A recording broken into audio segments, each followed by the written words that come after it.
When the neighbor arrived, who was a medic, he assessed the situation as well and realized that Eddie was performing what he called perfect chest compressions. And he said Eddie would not stop. He just kept going.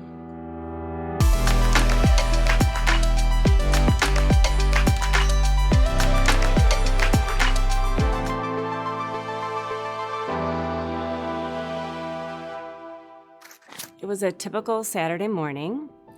I have 4 kids who are all very busy and in sports at the time, and we were getting ready actually for our youth football games that day. So getting the kids fed and making sure everybody knew where they needed to be. Not long after I started giving them their breakfast, I said, I feel dizzy, and that's all I said. It was the last thing I said, and I collapsed in the kitchen on the floor with my then 9 and 11-year-old there to witness it.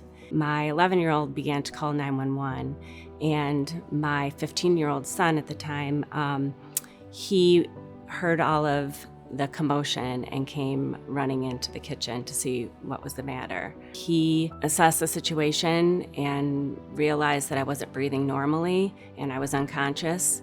And thankfully, he had had hands-only CPR training as part of a 7th grade health class.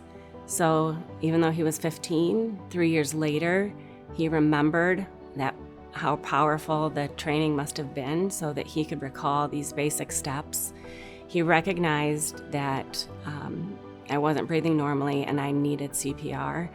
So without hesitation, he just began the compressions. And that's ultimately saved my life and kept the blood pumping, which is the most important part to my brain and my vital organs. And my daughter had come onto the scene, and she called my husband, who was not home. He was at work, so the kids were literally in charge and worked together as a team to save my life. Then my 9-year-old son, Nate, he ran to try to find a neighbor to get help.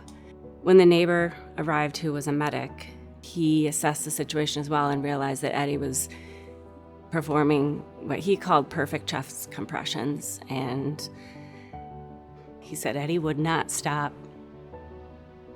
He just kept going till the paramedics got there.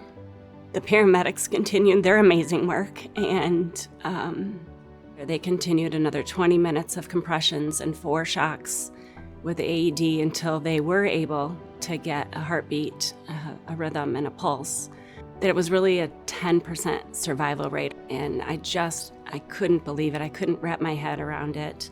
I was a 46-year-old healthy mom with no prior health history, didn't take any medications whatsoever. I just thought that was for sick people. I never would have thought that I would have had a cardiac arrest.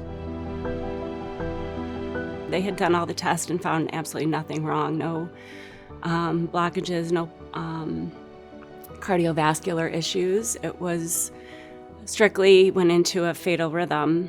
Luckily, I'm neurologically intact. I have so much to be thankful for.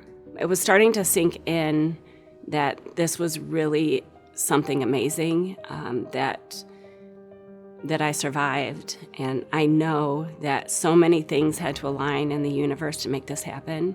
And first and foremost, the education of hands-only CPR that luckily my kids have all learned now.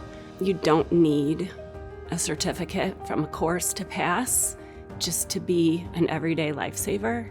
First of all, I wouldn't be here without the American Heart Association, because it was the American Heart Association's CPR in Schools kit that our middle school had purchased, and my son Eddie was the first class to try it out. So that was all the difference, made the world of difference. I knew that I was going to use my voice and my story to spread the word in hopes of making a difference, to get the message across that you don't need a certification or an extravagant 2-hour training to be able to save a life. And I've also been trying to get more CPR in schools. There's so many things that I just don't take for granted. I'm just so very blessed to be able to have these extra moments with my kids. I can't imagine them graduating and, taking steps into college without me there. My kids were in charge, and they worked together to save my life. And my sister and I have talked about this a few times, and she likes to say, when your heart stopped, your kids didn't.